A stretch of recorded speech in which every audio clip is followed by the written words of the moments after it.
এখন আমরা আছি ঋষিখোলায়, ঠিক আছে? And this place is worth it. আস্তে আস্তে লাইক 4.5 ঘন্টা মতো লেগেছে, বাট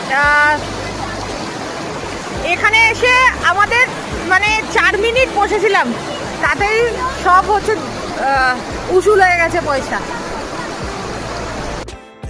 তো বেড়াতে যাওয়ার আরেকটা পর্বে তোমাদের স্বাগত। তো আমরা এখানে দেখতেই পাচ্ছ 4 ঘন্টা জার্নি করে চলে এসেছিলাম ঋষি নদীর তীরে, ঋষিখোলা জায়গাটায়। এবং জায়গাটার প্রাকৃতিক সৌন্দর্য আমি জাস্ট বলে বোঝাতে পারবো না। তোমরা পারলে একবার যাও, কি ওখানে স্টে করো।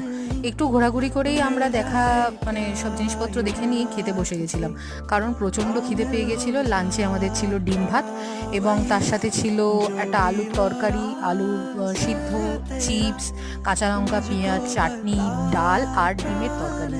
প্রচুর কবজি ডুবিয়ে খাওয়া দাওয়া